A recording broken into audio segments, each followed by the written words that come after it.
car that was trying to chase Justin. It was coming off of 72 on the 119. This car just came out real fast. And he was just riding his motorcycle, and he's just going, like not paying attention, nothing. Just going his way. And this car came up right behind him. And I was like, dude, what are you doing? The dude's on a motorcycle in the snow. So I went around that car, and I pushed that car off to the side of the road, and I held back nice, and I recorded Justin riding his motorcycle. I was like, this is what you do for our friends.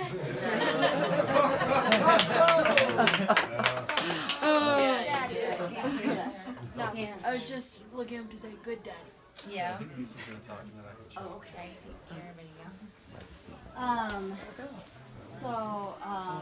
think the first time I met Justin was in the alley behind Chris Parade's auto mechanic shop, because I met Eric there because he wanted to borrow my snowshoes because you were doing something and you're like, I need some snowshoes. I met you back there, and I remember giving you a lecture about how I wanted them back, and I remember I had to come get them too. But Justin was there, but he was like hiding behind, I think you, because I didn't really, he was like meek and he was just like back there. And but you said you're having a party, but I didn't make it. And then I picked him up hitchhiking. He was going out towards 4th of July, and I was like, oh, there's that guy that I saw in the alley, you know? And so he got in my car, and he had his little, cut off, polypro shirt on, and his jeans, and his boots. He's like, I'm going hiking. And then he told me a story about how he lost his dog. And I was like, wow. And I kind of counseled him through it because I do massage and healing. And I was like, wait, we should go hiking, but that wasn't the time. We didn't go hiking, but I always thought, I don't wonder why we didn't go hiking. And then I met him again at Chris Praise Auto Shop when he started working there. And we became friends through Chris Pray. And then I met Chris a long time ago because when I moved to Netherlands back in the 90s, I couldn't find a place to live, so I ended up in Chris Praise loft. And then Justin ended up in Chris Praise loft, whatever it was, 10, 12 years later, so we had the same story. So we decided to go snowshoeing on the coldest day ever up in Caribou, because I was like, that's what I like to do. And I like to take my head a wolf dog, and so we'd go up there. So he went with me, and oh my God, we had a blast. And because I didn't know anyone who could deal with a lot of snow and a lot of wind. And we would just be like freaking go nuts and sliding and falling headfirst into the snow. And I was laughing, and he was like, oh my God, this is great. So we became really good friends, and I think we had a couple really big adventures, and one of them was he wanted to find the Fixin' to Die cave. And he talked me into going to the flat tops with him to find it. And I think this was his first attempt, because we did not find it. And we drove out there, and of course we got there late at night in the dark, and we hit a drift that was as tall as me. And he said, get out of the car, and we're going to shovel, and we're going to move this drift now. And I was like, ha ha. And he had me out there, and I couldn't even, function, but we moved that freaking drift. We stayed up all night, and we slept for, I think about 4 hours, and he slept outside on the remains, and I was in the car. And so then we were like, okay, let's go find, and I didn't know. I just followed him. I was like, let's go. And there was this huge snowfield that we had to cross. It was immense. And we were like, okay. And then all of a sudden there's the canyon. And it's I remember it being a double-sided, big, huge canyon. And so we went, let's go this side. So we went over that side. And so being that there's all the snow, it was spring, right? And so we're just edging the canyon, and the runoff was amazing. It was just waterfalls, waterfall, and I was like, this is unbelievable. I didn't know, I had no idea that it could be so amazingly beautiful. And so we did it, and we scaled the whole canyon, and we did not find it. And at one point I was following. It was kind of intense because we were in some bushes. I couldn't see anything. I was dropping into these bushes and falling into them, and I'm little, so I got nervous. So I crawled out and took the snowfield and self-arrested down because I've done some practice with mountaineering, and he didn't really know my skills, so he was like, "Oh my God!" And basically there was a cliff right there, and he was like, "You could have died," and I was like, "Oh, you're right." And he was like, "Oh my God, how did you just handle that?" And so we were good. We got out. We had 0 food, 0 water, and we still had to like get through the snowfield.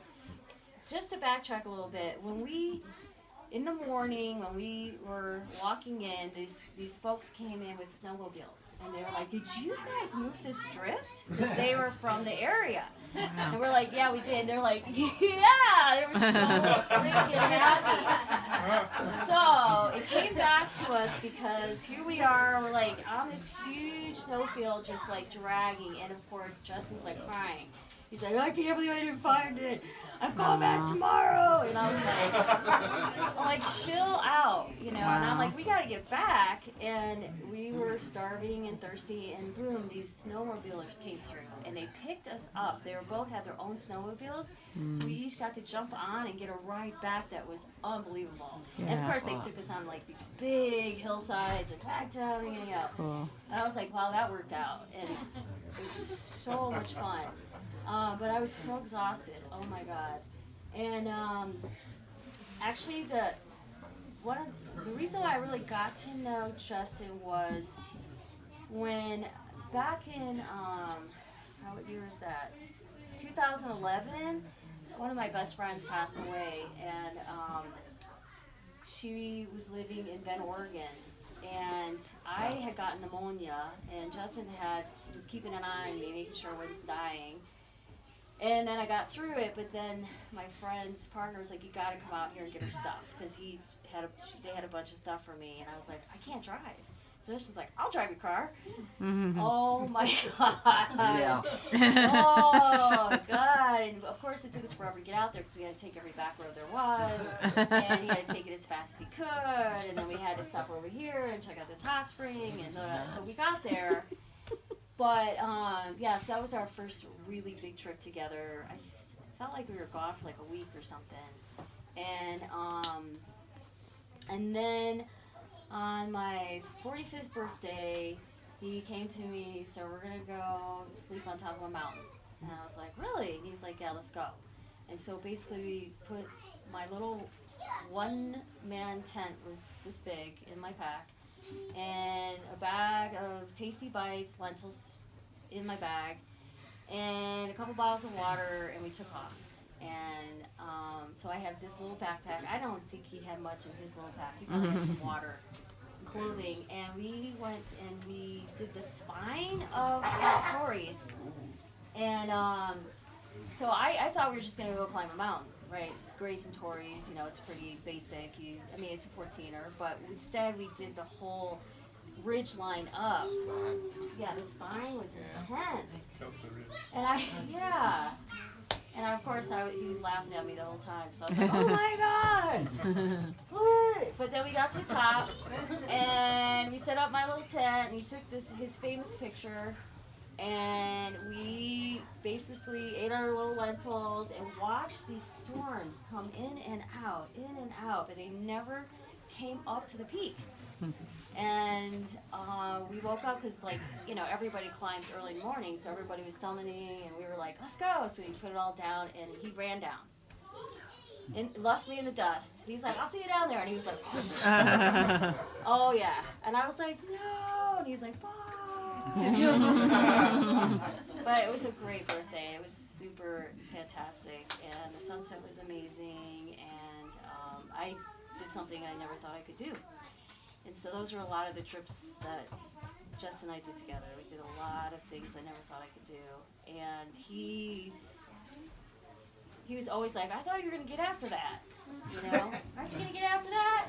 And so I think through our friendship, I found out that as a small woman that could do way more than I ever could imagine. So, yeah, him and I had a lot of good times.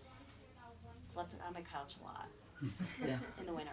And he's been to Fixin' to Die so many times. So many times now. He took me taping my first time there. I went back with Shai and Danielle. And Shai and I and Justin went in there together. And this is funny too, not funny, but Shai and Justin ran in. I think there's a steep wall, right? When you first come in, it's wet, and they just like hit it, and jumped up. I hit it and I went down. It was like 20 feet to slide 20 down. feet down. Yeah. And I was like, do with my, and they were like, yeah, you didn't die. And I was like, oh, it was so slick. I didn't know how they did it, but they talked me into it, and I went right back in and did the whole cave with them. Wow. It was awesome. You're amazing, Lisa.